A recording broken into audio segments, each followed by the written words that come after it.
Hay una hora. Nadie te la dijo. El reloj la marca todos los años y tú la dejas pasar sin saber que, en ese momento exacto, algo ocurre para las almas de los que amas y que ya no están aquí.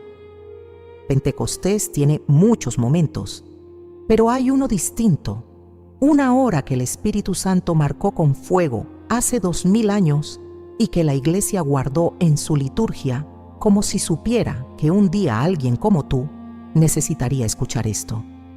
Santa Teresa de Jesús lo supo, lo vivió en carne propia y lo dejó escrito con una claridad que la mayoría de los católicos nunca tuvo oportunidad de leer. ¿Y tu difunto? ¿Dónde está él en esa hora? Esa pregunta tiene respuesta, y la respuesta cambia todo lo que pensabas sobre ese día. Porque si hay una hora en que el Espíritu Santo abre la misericordia de una manera distinta al resto del año y tú nunca lo supiste, la pregunta más urgente es otra. ¿Cuántas veces pasó ya esa hora mientras tu difunto esperaba que alguien la ofreciera por él? Santa Teresa de Jesús no solo lo conoció, construyó una práctica concreta alrededor de esa hora, y lo que escribió al respecto fue de las enseñanzas más celosamente guardadas del Carmelo Descalzo. Escribe en los comentarios el nombre de tu difunto y la palabra espíritu. Esa ofrenda ya es oración. Si este canal te da lo que en ningún otro encuentras, suscríbete ahora mismo. Necesitas estar aquí. Lo que viene fue guardado para ti, para el nombre que cargas en silencio y que hoy, por primera vez, va a tener una hora. Pedro tenía el sol de Jerusalén en los ojos cuando se puso de pie aquella mañana. El cenáculo todavía vibraba con el ruido que habían producido las lenguas de fuego y el viento que llenó la casa. Y la multitud que había corrido desde distintos rinceros de la ciudad miraba con esa mezcla de asombro y recelo que Pedro había aprendido a leer durante 3 años junto al Señor. Lo primero que dijo, con la voz que los pescadores de Galilea adquirían por años de gritar contra el viento en el lago, fue algo que a primera vista suena casi como una simple aclaración. Estos hombres no están borrachos. Son las 9 de la mañana. Esas 4 palabras pasaron a los hechos de los apóstoles como si fueran un detalle menor. La mayoría las lee de camino a otra cosa, pero la Iglesia primitiva las escuchó de una manera diferente. Las escuchó como una coordenada. El Espíritu Santo había llegado en una hora precisa, verificable, marcada por el sol sobre los tejados de Jerusalén. La tercera hora del día, la hora tercia. Y eso fue suficiente para que la Iglesia tomara nota de ese detalle y lo guardara con cuidado durante 2000 años. Las comunidades monásticas más antiguas del cristianismo organizaron la oración del día siguiendo ese ritmo. Maitines en la noche, laudes al alba, prima, tercia, sexta, nona distribuidas durante las horas de luz, vísperas cuando el sol bajaba, completas antes del silencio. Cada hora tenía su himno y su salmo, pero la hora tercia, las 9 de la mañana, cargaba algo que las demás no cargaban. Era la hora del descenso, la hora en que el fuego había llegado, y la Iglesia la trató con una reverencia que no siempre se explicaba en voz alta, pero que quien vivía dentro del oficio divino sentía sin necesidad de que nadie se la nombrara. En los conventos que Santa Teresa de Jesús fundó desde Ávila hasta Burgos, ese ritmo de horas era el armazón que daba forma al día entero. Ella habla en las fundaciones de la importancia de que las hermanas vivieran dentro de él con fidelidad y con convicción propia. Las horas canónicas eran para Santa Teresa de Jesús el latido natural de una vida que había decidido orientarse completamente hacia Dios. Las había elegido con el mismo convencimiento con que se elige la propia vida. De todo podía carecer una fundación nueva: dinero, camas, ventanas enteras. Las horas no podían carecer. Eso Santa Teresa de Jesús lo dejó claro desde el primero de sus conventos hasta el último que fundó. Y entre todas las horas del año litúrgico, Pentecostés convertía la hora tercia en algo que no tenía comparación con ningún otro domingo del año. Santa Teresa de Jesús lo supo muy pronto.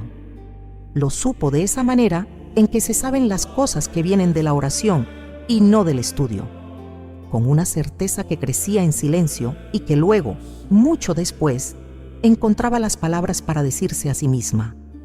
En el libro de la vida hay pasajes donde describe cómo las grandes fiestas litúrgicas le traían experiencias interiores de una intensidad que los días ordinarios no alcanzaban. Una recogida que llegaba sola, sin que ella la buscara, como si el tiempo de la iglesia tuviera su propio peso y ese peso cayera sobre su interior de una manera más aguda en los días señalados. Pentecostés tenía un lugar particular dentro de esa experiencia, algo que ella distinguía de las demás fiestas grandes, que reconocía en cuanto llegaba, año tras año, como quien reconoce el olor de algo que lleva toda la vida conociendo. Fue en la hora tercia de Pentecostés donde Santa Teresa de Jesús comenzó a percibir algo que no era solo para ella, algo que tenía que ver con los que ya no estaban, con los nombres que llevaba en el interior desde hacía años, su padre, que había muerto antes de que ella terminara de construir lo que había empezado, las hermanas del Carmelo que habían partido antes que ella, las almas sin nombre de las que nadie se acordaba porque habían muerto sin dejar a nadie que las recordara. En esa hora, con esos nombres en el corazón, algo se le fue revelando despacio, que el Espíritu Santo que llenaba esa hora de gracia no la llenaba solo para los vivos, que había almas del otro lado que también recibían algo en ese momento, que esa hora era también para ellas. Eso fue creciendo en ella con la solidez de las cosas que se comprenden rezando y no pensando. Y cuando lo comprendió con la suficiente claridad, lo fue poniendo en sus escritos, no en un tratado teológico, en las páginas de vida que sus confesores le habían pedido que escribiera, en las que ella sabía que tendrían que sobrevivir más tiempo que ella misma. La pregunta que todavía no tiene respuesta es esta: ¿qué ocurre exactamente en el purgatorio a las 9 de la mañana del domingo de Pentecostés? ¿Qué experimenta el alma de tu difunto en ese instante que no experimenta en ningún otro momento del año? Y debajo de esa, otra que ya se puede sentir venir. ¿Con qué disposición del corazón se le ofrece esa hora? ¿Qué se dice? ¿Qué se pide? Para llegar a esas respuestas hay que entender primero quién es el Espíritu Santo para las almas, ¿quién es ese fuego para los que ya están del otro lado? Y lo que Santa Teresa de Jesús entendió sobre eso, a través de décadas de oración contemplativa, viene ahora, en las páginas que ella misma escribió. El purgatorio tiene un agente. Pocas personas lo nombran así, pero existe. Alguien lleva a cabo la purificación. Alguien trabaja en las almas con esa paciencia que el amor tiene cuando sabe que puede tomarse el tiempo que necesita. Y ese alguien tiene nombre, tiene persona, tiene una fiesta en el calendario de la iglesia que el mundo llama Pentecostés. Cuando alguien habla del purgatorio, suele hablar de las almas que sufren, del tiempo que tarda la purificación, de la importancia de rezar por los difuntos. Todo eso es verdad y es importante. Pero rara vez alguien pregunta quién realiza esa purificación. ¿Quién es el fuego que transforma lo que todavía no está listo para el cielo? San Pablo lo dice en la primera carta a los Corintios cuando habla del fuego que ha de probar la obra de cada uno. Los santos padres, especialmente San Gregorio de Niza y San Agustín, lo desarrollaron con una precisión que el paso de los siglos no borró. El agente de la purificación de las almas es el amor de Dios actuando como fuego. Y ese amor de Dios hecho persona es el Espíritu Santo. Quien purifica las almas en el purgatorio es el mismo que descendió sobre los apóstoles a las 9 de la mañana en Jerusalén. Santa Teresa de Jesús conocía esa teología desde dentro, no desde los libros solos. La había vivido en su propio cuerpo durante los estados de contemplación que describen las moradas con una claridad que asombra incluso a los teólogos más exigentes. En la quinta morada, habla de lo que el alma siente cuando Dios comienza a consumir lo que no es Él dentro de ella. Una entrega que duele porque ama. Una transformación que el alma sola no puede producir ni apurar. Y lo que ella describe como gracia extraordinaria de mística, las almas en purificación lo viven como proceso necesario después de la muerte. El movimiento es el mismo, el agente es el mismo. Lo que en Santa Teresa de Jesús ocurrió en vida, por gracia, en las almas ocurre después de morir, por justicia y misericordia juntas. Quien lee esas páginas de la Quinta Morada y luego piensa en el purgatorio entiende algo que los catecismos raramente logran transmitir. Lo entiende desde dentro, desde la experiencia de alguien que sintió en vida algo de lo que las almas sienten después de la muerte. Santa Teresa de Jesús fue esa persona, y lo que aprendió en esa experiencia lo conectó, despacio, con la condición de los que ya habían partido. En el camino de perfección, habla del Espíritu Santo como el maestro que opera desde dentro del alma. Un amor que empuja desde el centro de lo que el alma ya es, que no necesita entrar desde afuera porque ya está. Eso es lo que ocurre en las almas en purificación. El Espíritu trabaja en ellas desde dentro del amor que ellas mismas tienen, desde esa sed de Dios que el purgatorio no apaga, sino que intensifica, hasta el instante en que el alma puede ver a Dios sin obstáculos. Por eso el purgatorio tiene esperanza. Por eso las almas que purifican no esperan solas en algún vacío sin nombre. El mismo Espíritu que las creó continúa su obra en ellas. Y aquí cierra la pregunta que había quedado sin respuesta. ¿Por qué la hora tercia de Pentecostés y no cualquier otro momento del año? La Iglesia enseña que el tiempo litúrgico hace presente lo que conmemora. Cuando el Espíritu Santo es celebrado en su fiesta, algo ocurre que no tiene igual en ningún otro día del calendario. La presencia del Espíritu en la Iglesia orante alcanza en Pentecostés una intensidad que quienes vivieron dentro de la liturgia con toda su alma llegaron a conocer desde dentro, desde la oración, desde el silencio. Y ese amor activo del Espíritu que en Pentecostés llega con más fuerza a la Iglesia viva, llega también a las almas que aún esperan. El Espíritu que trabaja en los vivos es el mismo que trabaja en los que han partido. El tiempo litúrgico los sostiene a ambos desde la misma raíz. La comunión de los santos no es una frase que se recita en el credo y se olvida a la salida de la iglesia. Es una realidad operativa en la que el cielo, el purgatorio y la tierra forman un solo cuerpo. Lo que la iglesia hace en la tierra tiene resonancia en el purgatorio. La oración de los vivos llega a las almas. Y cuando esa oración se hace en el momento de mayor apertura del espíritu en el año litúrgico, su efecto sobre las almas es distinto al de cualquier día ordinario. Santa Teresa de Jesús lo fue descubriendo Pentecostés tras Pentecostés, en el Carmelo Descalzo, que fue levantando convento a convento, lo fue comprendiendo en la oración, lo fue transmitiendo a sus hermanas carmelitas, lo fue poniendo en sus escritos. Y entre todo lo que dejó escrito sobre el Espíritu Santo y las almas, hay algo que pocos conocen hoy con la atención que merece. Algo específico sobre Pentecostés y sobre lo que el Espíritu hace por las almas de los que amamos en el día de su fiesta más grande.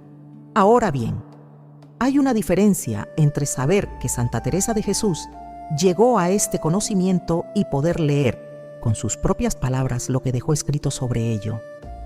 Porque si existe un pasaje concreto donde habla de esta hora y de estas almas con esa precisión, lo que escuchas aquí no es una interpretación de su teología, es su propio testimonio.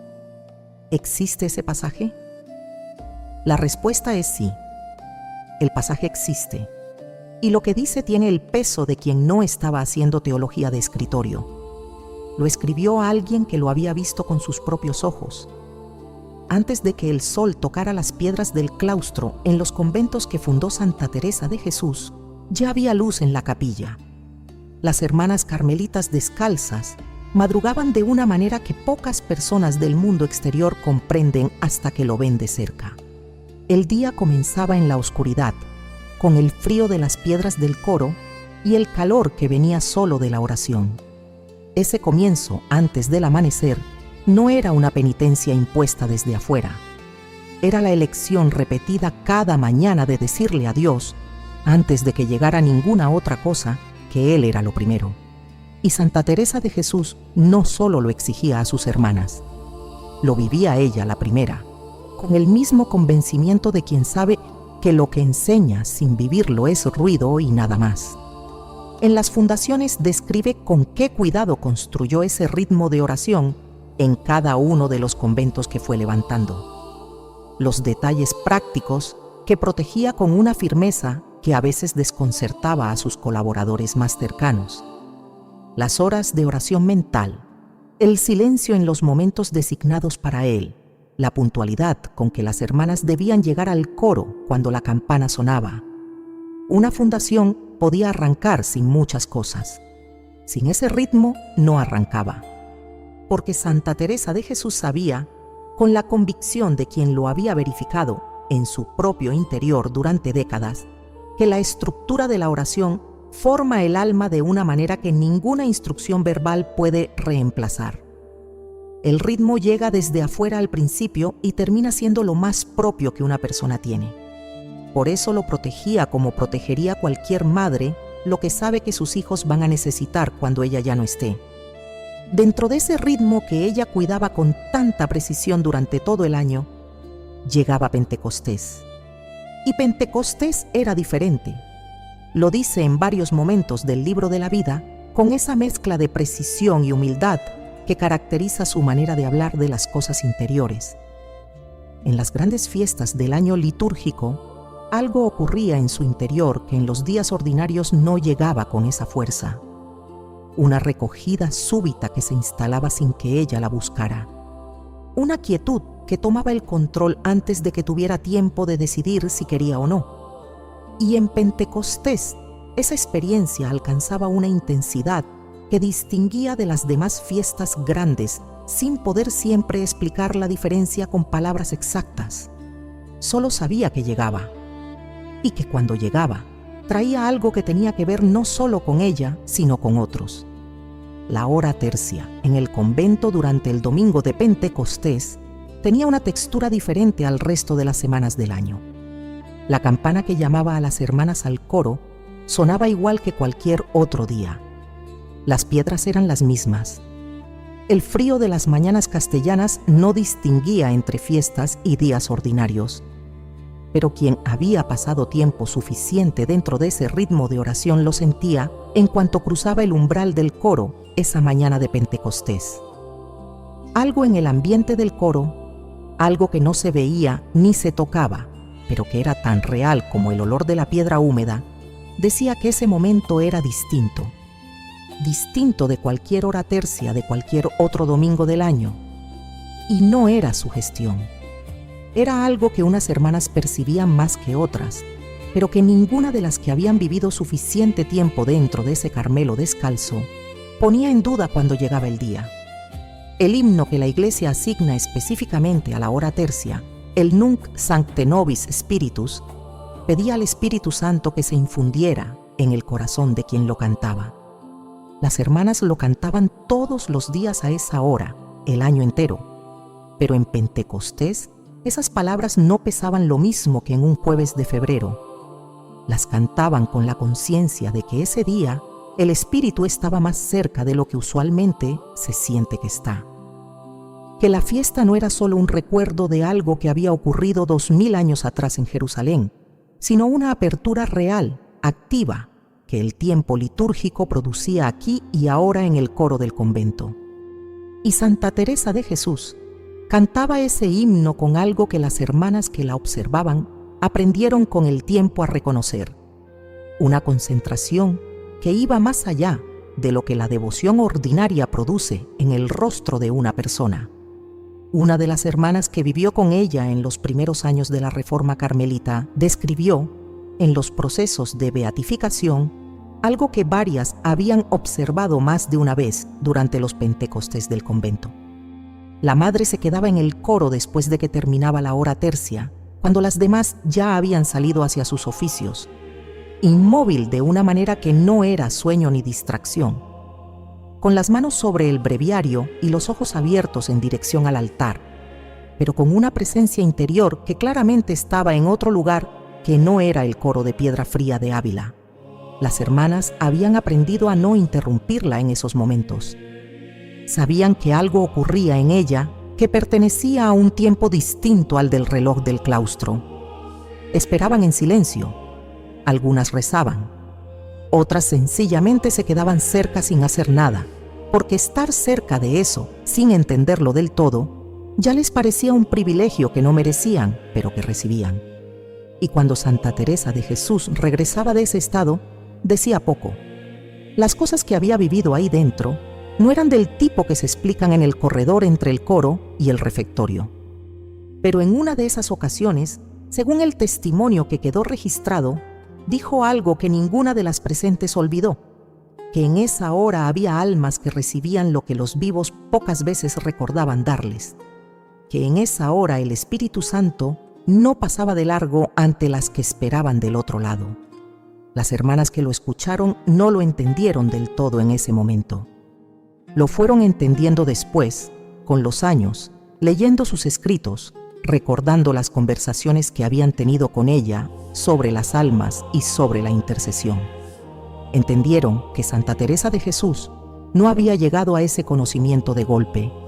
Lo había ido construyendo oración a oración, Pentecostés a Pentecostés, con esa paciencia que tienen las certezas que vienen de dentro y que no necesitan confirmación de afuera para sostenerse.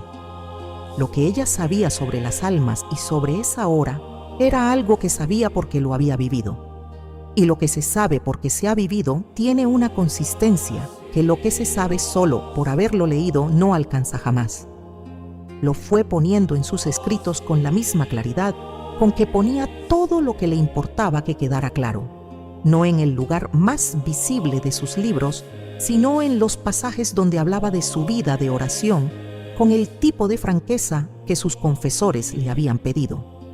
Y lo que dejó allí, en esas páginas que generaciones de lectores han pasado de camino a otras cosas que les parecían más llamativas, tiene una precisión que no siempre se reconoce a primera lectura.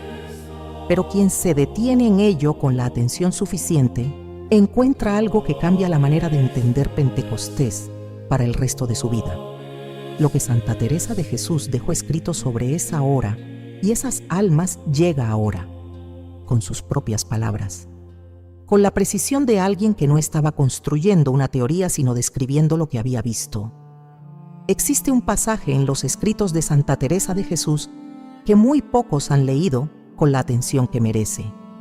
Está en el libro de la vida, en esos capítulos donde habla de su vida de oración, con una franqueza que sus contemporáneos encontraban casi desconcertante. Lo que dice en ese pasaje no está envuelto en lenguaje místico elevado, ni adornado con imágenes que requieran formación especializada para entenderse. Está dicho con la sencillez directa que tenía para hablar cuando quería que algo quedara claro. Y lo que dice tiene que ver exactamente con esto, con los días grandes del año litúrgico, con las almas de los difuntos, y con lo que ocurre cuando un vivo llega ante el Señor en esas horas cargando a otro. Escribe Santa Teresa de Jesús, refiriéndose a los días de fiesta mayor del año litúrgico, que el Señor en esos momentos abre la mano de su misericordia de una manera que en los días ordinarios no suele producirse con esa amplitud. Usa una imagen que cualquiera puede entender, que las gracias de los días grandes están disponibles para el que llega con vasija. Quien llega con las manos vacías, recibe lo que cabe en las manos vacías. Quien llega con una vasija, recibe lo que cabe en la vasija.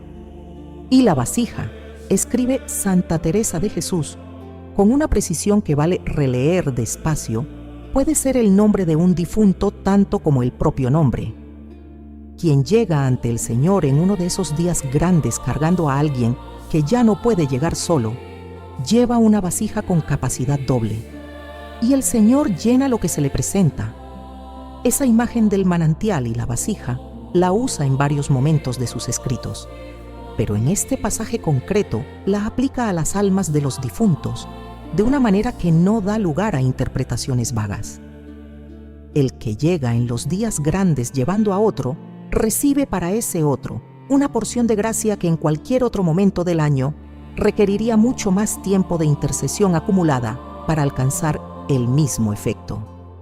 Las gracias de las fiestas grandes de la Iglesia tienen una capacidad de alcance que las gracias de los días ordinarios no tienen.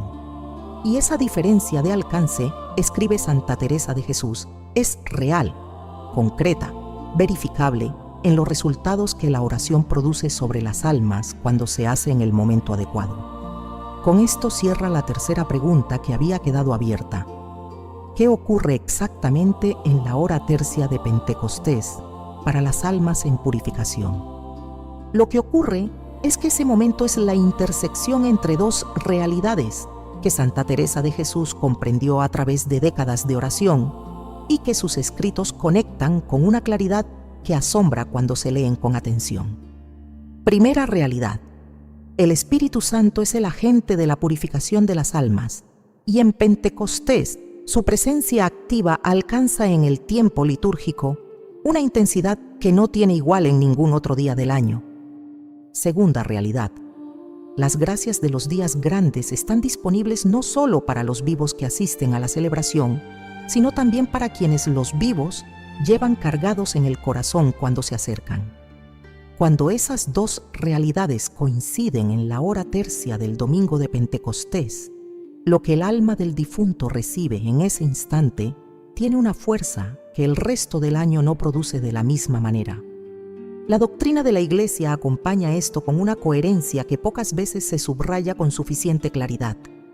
La Iglesia ha enseñado siempre que los sufragios ofrecidos por las almas en los días de fiesta mayor tienen un peso que los sufragios de los días ordinarios no alcanzan. Las misas ofrecidas en Pentecostés, las indulgencias aplicadas en ese día, las oraciones hechas en el contexto de la celebración litúrgica plena de la fiesta del Espíritu Santo, todo ello llega a las almas con una eficacia que en cualquier martes de octubre no tendría la misma magnitud. Santa Teresa de Jesús no inventó ese principio. Lo encontró en la tradición de la Iglesia, lo verificó en su propia oración con nombres propios y lo dejó escrito para que quien viniera después no tuviera que descubrirlo desde cero. En el camino de perfección, añade algo que complementa la cita del libro de la vida con una precisión adicional. Escribe a sus hermanas que la oración hecha por otro, cuando quien ora está vaciado de sus propios deseos en ese momento, llega a donde la oración por uno mismo a veces no alcanza. La oración sin yo, como ella la llama en ese pasaje, tiene una limpieza que el Espíritu recoge con más facilidad.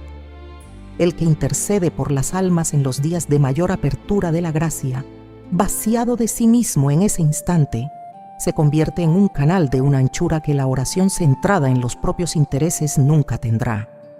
El vaciamiento de uno mismo en el momento de mayor generosidad del Espíritu produce una combinación que Santa Teresa de Jesús describe como una de las formas más eficaces de oración que una persona puede practicar en esta vida.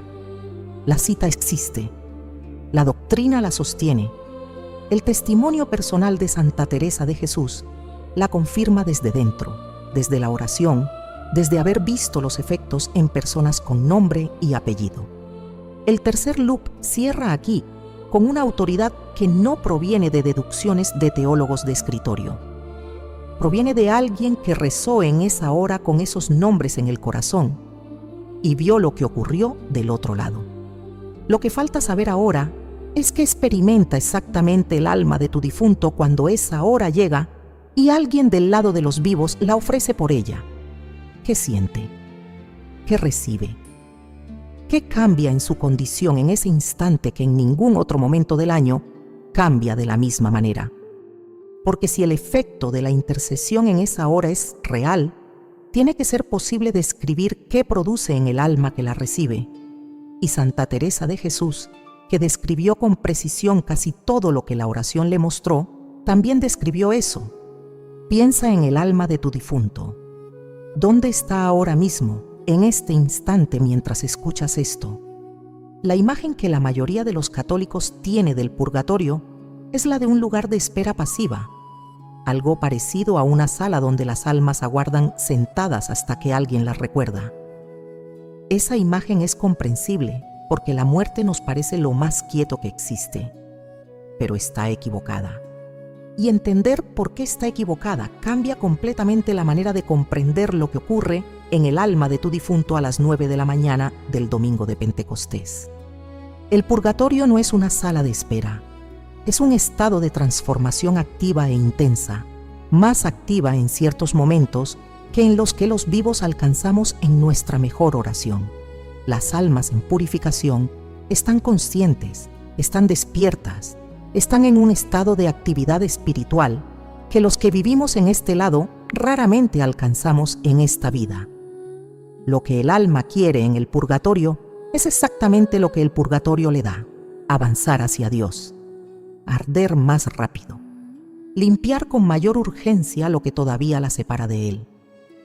El sufrimiento del purgatorio viene de amar y de no poder todavía ver a quien se ama. Es el sufrimiento de la urgencia, no el sufrimiento del abandono. Y esa distinción importa más de lo que parece porque define exactamente qué tipo de ayuda necesitan las almas y en qué momentos esa ayuda llega con más fuerza. Las almas en purificación no están aisladas del tiempo de la Iglesia en la tierra.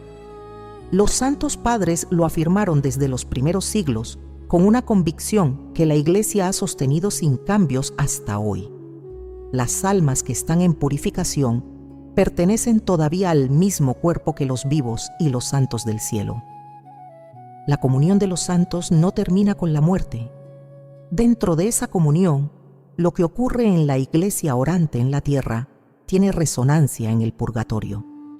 La celebración litúrgica que los vivos realizan en las grandes fiestas del año no es indiferente para las almas.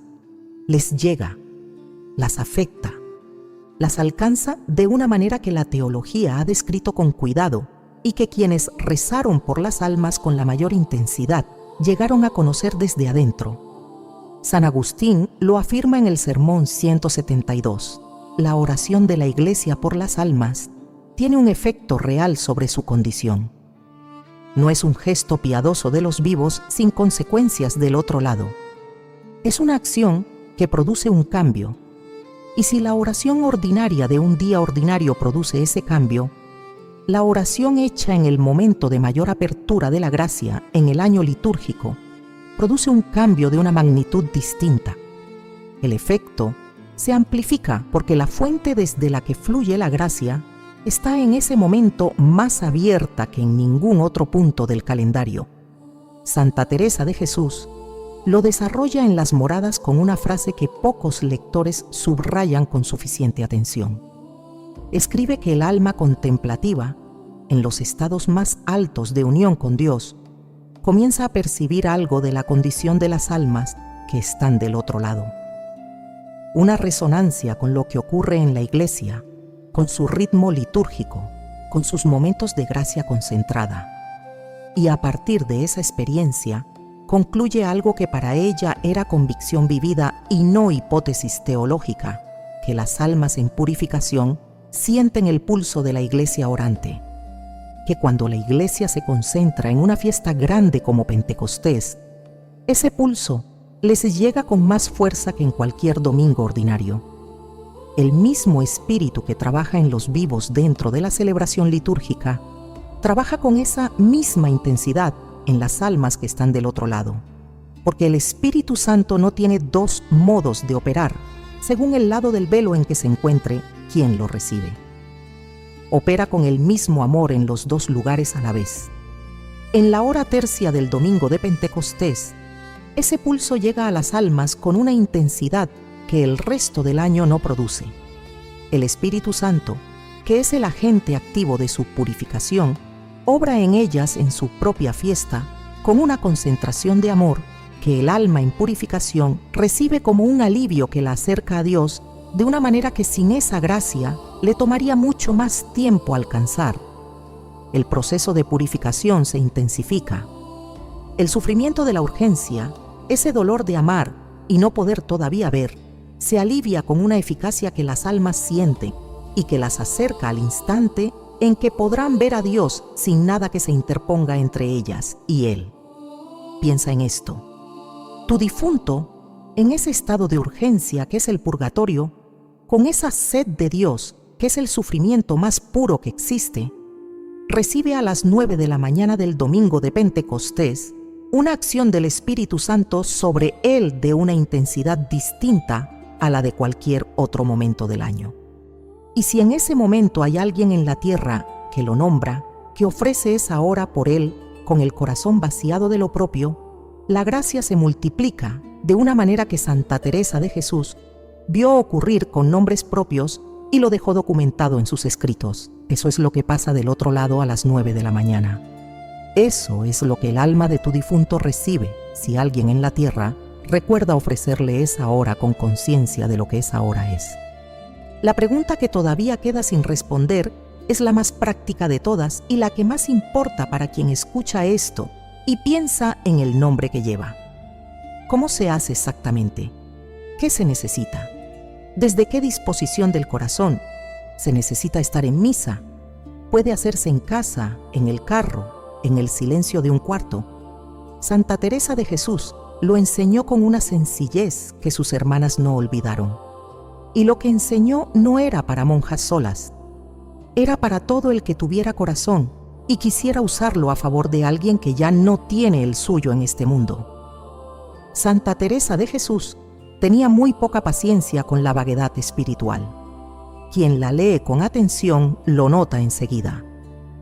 Sus libros están llenos de instrucciones concretas, de pasos específicos, de indicaciones que una persona sin ninguna formación teológica puede seguir sin perderse ni marearse en abstracciones. Ella fundó 17 conventos y trató con personas de toda condición a lo largo de su vida. Duquesas y mujeres sin apellido, teólogos universitarios y laicos que nunca habían abierto un libro de espiritualidad. A todos les explicó lo que necesitaban saber con el mismo criterio, con la mayor claridad posible, sin adornar, sin suponer que la persona al frente tenía más formación de la que realmente tenía. Esa manera de enseñar es la que da a sus escritos una utilidad que 4 siglos no han podido borrar. Sobre la intercesión por las almas en los momentos de mayor apertura de la gracia litúrgica, Santa Teresa de Jesús fue igualmente específica. Lo que transmitió a sus hermanas carmelitas no era un ritual complicado que requería preparación larga, ni una disposición interior que solo las almas más avanzadas podían alcanzar. Era una orientación del corazón sencilla y al alcance de cualquier persona que quisiera hacerla. 4 movimientos interiores que se pueden ejecutar en el tiempo que tarda el café en enfriarse, sin que nadie lo vea, sin que ningún otro lo sepa, en completo silencio si así se quiere, o en voz alta si así se prefiere. El primer movimiento era colocarse deliberadamente en la hora, decidir, con conciencia, estar presente en ese momento sabiendo lo que ese momento era. A las 9 de la mañana del domingo de Pentecostés, la hora tercia tiene un peso que el resto del año no tiene. Llegar a ese instante por casualidad, sin conciencia de lo que es como pasar junto a una fuente en medio de la sed sin darse cuenta de que hay agua. Llegar con conciencia es la diferencia entre beber y pasar de largo. Santa Teresa de Jesús enseñaba a sus hermanas a preparar ese momento desde la víspera. Recordar que al día siguiente a las 9 de la mañana llegaba una hora que no volvería hasta el año siguiente. Ese recordatorio previo era el primer acto de la intercesión. El segundo movimiento era nombrar. Santa Teresa de Jesús fue muy clara sobre esto y lo repite en varios lugares de sus escritos. La oración por las almas tiene que ser concreta, tiene que llevar un nombre. Rezar por todos los difuntos en general, sin nombre específico, es una forma de oración válida pero más difusa. La oración que lleva un nombre tiene una fuerza diferente. El Señor sabe a quién pertenece cada alma sin necesidad de que nadie se lo diga.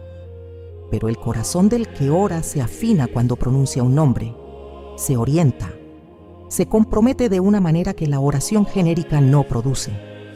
Y esa diferencia en el corazón del que ora tiene consecuencias reales en lo que la oración produce del otro lado.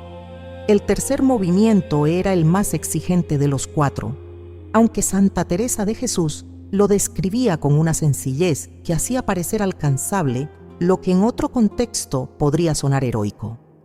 Se trataba de vaciarse de los propios deseos en ese momento, de poner entre paréntesis, durante el tiempo de esa ofrenda, las preocupaciones propias, las necesidades propias, los problemas que se llevan encima como peso permanente. Un instante de olvido de uno mismo para hacer espacio al nombre del otro. Santa Teresa de Jesús lo llamaba en el camino de perfección orar sin yo. Y decía que la oración sin yo llega a donde la oración con yo a veces no alcanza, porque el espíritu la recoge con más facilidad cuando no tiene que pasar por encima de los propios intereses del que ora. El cuarto movimiento era el silencio que seguía. Después de nombrar, después de ofrecer, después de vaciarse de los propios deseos en ese instante, callarse, quedarse un momento sin rezar más fórmulas, sin pedir nada para uno mismo, sin elaborar mentalmente lo que se acaba de hacer. Solo estar ahí, en silencio, sabiendo que el Espíritu Santo había recibido lo que se le ofreció y que haría con ello lo que el amor sabe hacer sin necesidad de instrucciones adicionales. Ese silencio final era, para Santa Teresa de Jesús, parte constitutiva de la ofrenda misma. La confianza sin control. El acto de soltar el nombre del difunto en las manos del Espíritu y quedarse quieto sin intentar seguir dirigiendo lo que ya no le pertenece a uno. Esos 4 movimientos juntos, colocarse en la hora con conciencia, nombrar al difunto con claridad, vaciarse de los propios deseos en ese instante, quedarse en silencio de confianza, eran lo que Santa Teresa de Jesús consideraba la estructura suficiente de una intercesión que llegara con eficacia a las almas en el día de mayor apertura del espíritu. Esto lo puede hacer cualquier persona. Una mujer en su cocina a las 9 de la mañana del domingo de Pentecostés, con la cafetera en la mano, puede detenerse un momento y hacerlo. Un hombre en su carro, detenido en un semáforo, puede hacerlo. Una persona mayor que ya no sale de casa puede hacerlo en silencio en su cuarto, con los ojos cerrados, con el nombre de alguien que se fue en los labios. La práctica que Santa Teresa de Jesús enseñó en el Carmelo Descalzo no exige hábito ni convento ni formación especial. Exige corazón y disposición de usarlo a favor de alguien que ya no tiene los suyos disponibles en este mundo. Pero hay algo que Santa Teresa de Jesús añadió sobre lo que esa ofrenda produce. Algo que la mayoría de las personas que interceden por las almas no saben que ocurre también en ellas mismas, porque la gracia de esa hora no viaja en una sola dirección. La Iglesia ha enseñado siempre que la oración no viaja en una sola dirección. Esta es una verdad que los católicos llevan en el credo cada vez que dicen la comunión de los santos y que muy pocas veces se detienen a entender en toda su profundidad real. La comunión de los santos no es un flujo que va de los vivos hacia los muertos y se detiene ahí. Es una corriente que circula en los 2 sentidos. Lo que los vivos dan a las almas lo reciben. Y algo de lo que las almas reciben, o más exactamente algo de lo que el Espíritu Santo hace con lo que los vivos ofrecen, regresa al que lo dio de maneras que rara vez se enseñan con suficiente claridad, y que Santa Teresa de Jesús documentó en sus escritos con una franqueza que todavía hoy sorprende. Ella lo había experimentado antes de escribirlo. Las cosas que Santa Teresa de Jesús pone en sus libros sobre la oración por las almas no son deducciones teológicas de una lectora avanzada. Son el resultado de años de intercesión concreta, con nombres propios, con la observación rigurosa de los efectos que esa intercesión producía no solo en las almas, sino también en quien intercedía, y lo que observó en sí misma, repetido suficientes veces para estar segura de que no era coincidencia, es lo que dejó escrito.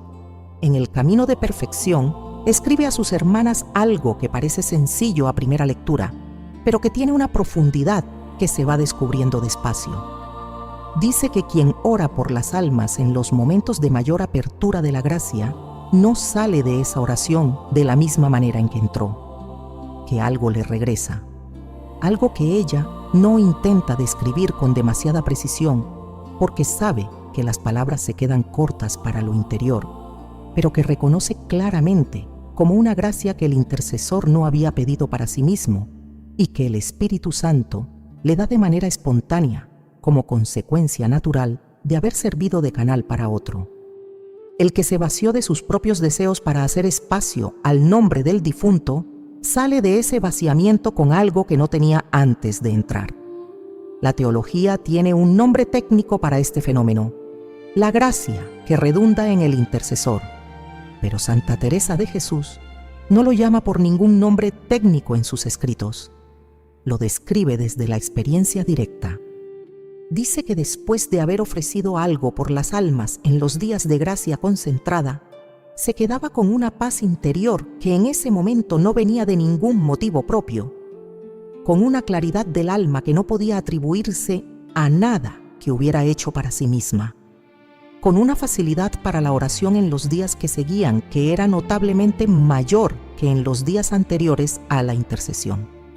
Algo le volvía, como respuesta a lo que había dado, como si el Espíritu Santo, agradecido de que alguien le hubiera presentado a un alma que necesitaba su acción, honrara también al mensajero que había entregado el recado.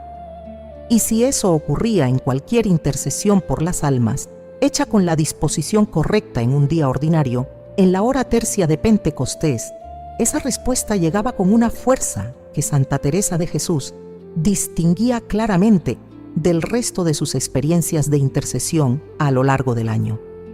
Porque la hora de mayor apertura del Espíritu Santo en el año litúrgico no era generosa solo con las almas que recibían la ofrenda.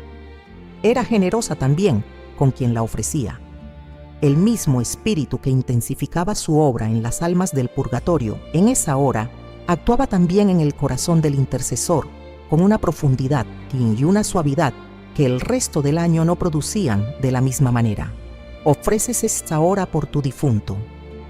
Das su nombre al Espíritu Santo en la fiesta de su mayor presencia en el tiempo litúrgico del año.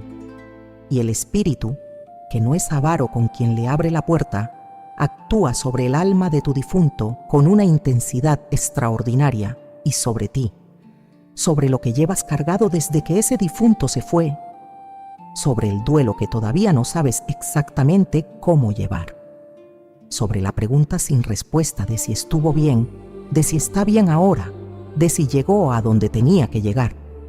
Santa Teresa de Jesús no prometía respuestas emocionales garantizadas. Era demasiado honesta para eso. Lo que decía era más sobrio y más verdadero, que quien ofrecía esa hora con el corazón vaciado de sí mismo recibía del Espíritu algo que le hacía diferente por dentro, que la intercesión por las almas en los días grandes del año litúrgico era uno de los actos de oración más eficaces que una persona podía hacer en esta vida, medido por lo que producía en las dos partes. El loop principal lleva abierto desde el principio. La pregunta con la que todo comenzó pedía confirmación, no solo doctrina, no solo teoría, no solo el testimonio de lo que se siente en la oración. Pedía algo más concreto. ¿Lo vio Santa Teresa de Jesús? ¿Vio a un alma específica recibir lo que alguien le ofreció en esa hora? ¿Hay en el libro de la vida un caso con nombre, con detalle, que confirme desde la experiencia vivida lo que la doctrina enseña? La respuesta a esa pregunta existe. Está en sus escritos. Y lo que dice cierra todo lo que ha quedado abierto desde el principio de esta conversación. En los capítulos finales del libro de la vida, Santa Teresa de Jesús deja escrita una serie de experiencias que sus confesores le habían pedido que documentara con el mayor detalle posible. No eran relatos que ella escribiera por gusto o por la necesidad de comunicar algo a un público amplio. Los escribía porque sus directores espirituales, hombres formados en teología y en la tradición de la Iglesia, querían poder verificar si lo que ella describía era genuino o si había en ello algo que necesitara corrección.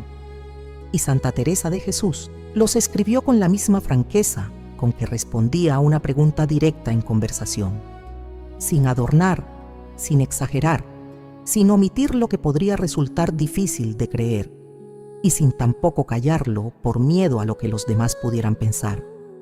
Uno de esos relatos describe una experiencia que ocurrió en relación con un hombre de vida religiosa a quien Santa Teresa de Jesús había conocido y tratado durante años. Un hombre que había tenido en su vida momentos de fidelidad genuina y momentos de debilidad, como les ocurre a la mayoría de los seres humanos, y que había muerto sin que ella supiera con certeza cómo había sido el estado de su alma en los instantes finales antes de partir. Lo había encomendado a Dios. Lo había llevado en la oración durante los días que siguieron a su muerte con la misma seriedad con que ella llevaba en oración todo lo que le importaba. Pero la incertidumbre sobre su estado permanecía, como permanece en todos los que hemos perdido a alguien sin poder saber exactamente cómo terminó la conversación entre esa alma y Dios antes de que el cuerpo dejara de respirar. Y entonces llegó Pentecostés. Santa Teresa de Jesús estaba en oración durante la fiesta, dentro del ritmo litúrgico del convento, en la hora tercia de ese domingo, cuando ocurrió lo que describe en el libro de la vida con la sobriedad que la caracterizaba para hablar de las cosas más extraordinarias. El alma de ese hombre se le hizo presente de una manera que ella distingue, con cuidado, en varias partes de sus escritos, de lo que sería la imaginación o la ilusión producida por el deseo o el recuerdo. Presente con la claridad específica que ella había aprendido con años de discernimiento a reconocer como diferente a cualquier representación propia. El alma estaba en purificación. Eso lo percibió con una certeza que no dependía de ningún razonamiento, sino de ese tipo de conocimiento que la oración contemplativa produce cuando ha sido suficientemente ejercida. Y percibió algo más, que en ese momento, en esa hora concreta de Pentecostés, el estado de esa alma era diferente al que habría tenido en cualquier otro día del año, que había algo actuando sobre ella con una fuerza que Santa Teresa de Jesús reconoció, por contraste con otras experiencias de intercesión que había tenido en días ordinarios, como la acción del Espíritu Santo en el momento de su fiesta. La intensidad de lo que ocurría del otro lado en esa hora tenía una cualidad distinta, una amplitud que en ningún otro punto del año litúrgico había percibido con esa misma claridad. Ofreció esa hora por él, con el nombre pronunciado en el interior del corazón, con el vaciamiento de los propios deseos que ella misma enseñaría después a sus hermanas, con la confianza silenciosa de quien pone algo en las manos de Dios y se queda quieto, esperando que Dios haga lo que el amor sabe hacer mejor que nadie. Y lo que siguió fue algo que dejó registrado sin dramatismo ni exageración, con la sobriedad de quien está describiendo un hecho comprobado y no construyendo una narrativa edificante. El estado del alma de ese hombre cambió en ese momento de una manera que ella percibió como perceptible y real. La purificación que estaba experimentando avanzó con una rapidez que en ningún otro día del año, con ninguna otra oración ofrecida por él en días ordinarios, había producido un efecto comparable. Lo que el proceso de purificación habría tardado más tiempo en avanzar sin esa intercesión en esa hora, avanzó de una manera que ella reconoció como el efecto específico de la gracia de Pentecostés sobre las almas. Lo vio, lo escribió, y lo que escribió no era una teoría ni una deducción nacida de la esperanza piadosa.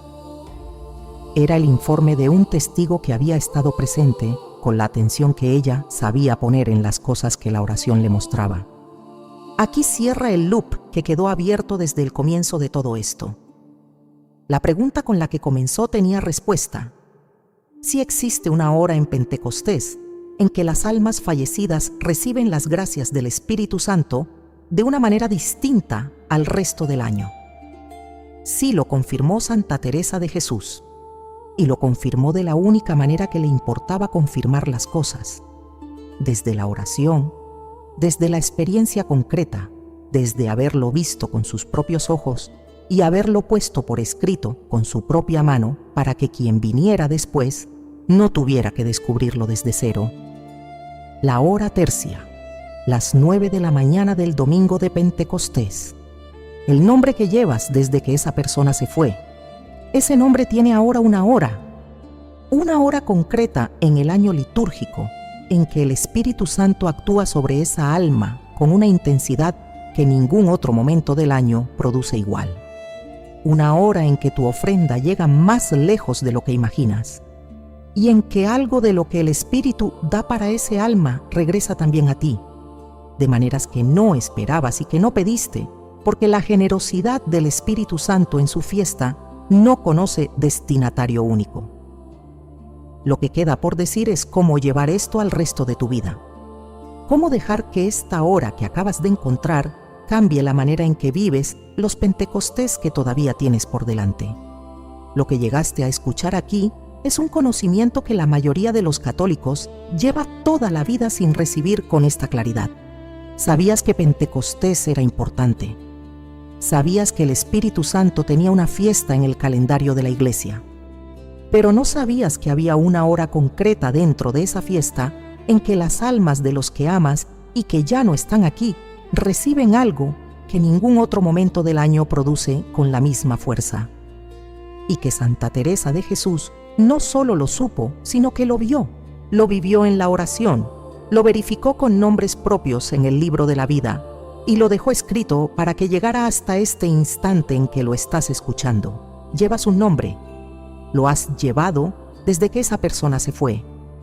Y ese nombre tiene ahora una hora, la hora tercia del domingo de Pentecostés, las 9 de la mañana, en que el Espíritu Santo que purifica las almas obra sobre la de tu difunto con una intensidad que en ningún otro momento del año alcanza. Una hora en que colocarte ahí con conciencia, nombrarlo, vaciarte de tus propios deseos en ese instante y quedarte en silencio de confianza es suficiente para que lo que has dado llegue más lejos de lo que imaginas.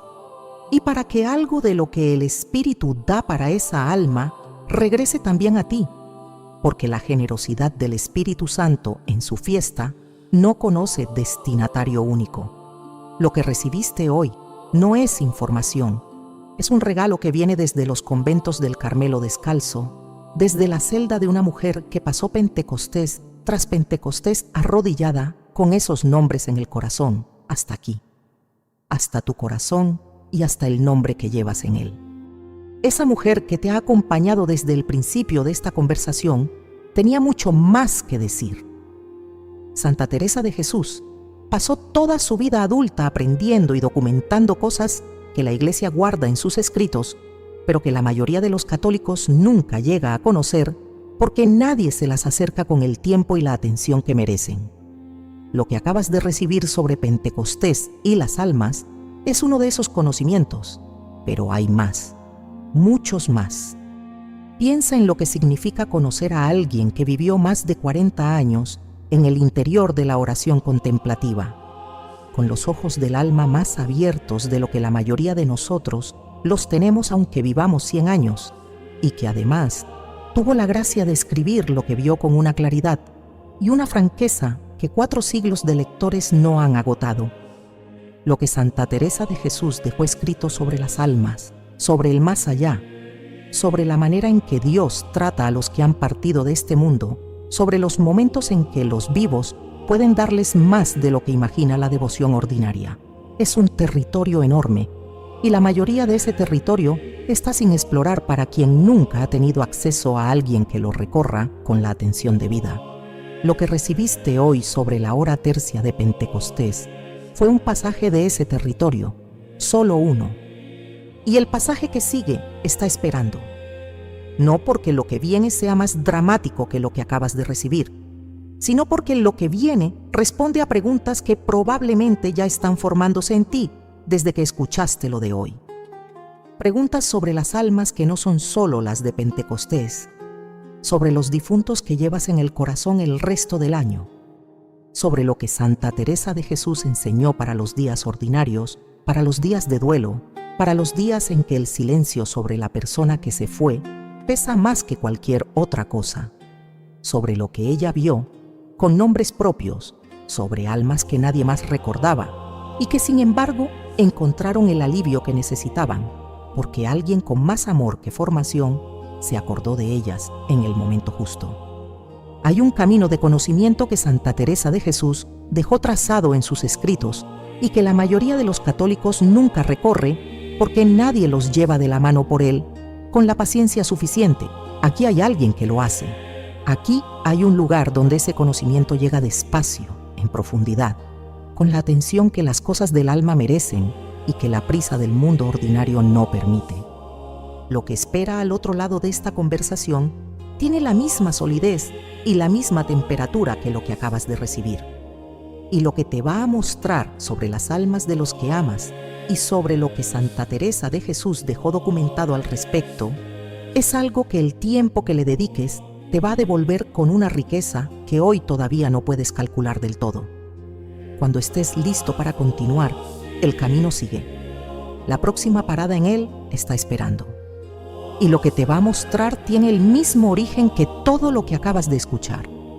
4 siglos de escritura contemplativa sobre las almas, sobre Dios, sobre el amor que no termina cuando un cuerpo deja de respirar. Aquí el nombre que cargas encuentra la hora que necesitaba. Aquí ese conocimiento llega. Y quien lo recibe sale diferente a como entró. Antes de que te vayas, hay algo que necesito decirte. Este conocimiento no es solo para este Pentecostés. Es para todos los que te quedan por delante, para el nombre que cargas, para el silencio que a veces no sabes cómo llenar cuando esa persona se te viene a la memoria en un momento en que nadie más lo vería venir. Santa Teresa de Jesús escribió en el libro de la vida algo que vale recordar en momentos como este, que quien ama de verdad a los que ya se fueron, les da lo más valioso que puede darles, que es acordarse de ellos delante de Dios. Acordarse. Eso es todo lo que necesitas hacer. Acordarte de ese nombre delante del Espíritu Santo en la hora que acabas de encontrar, con el corazón abierto y sin más pretensión que esa. Que el Espíritu Santo cuide el nombre que llevas y que la persona que partió esté hoy un poco más cerca de ver a Dios sin obstáculos, porque te acordaste, porque estuviste aquí, con todo el cariño del mundo,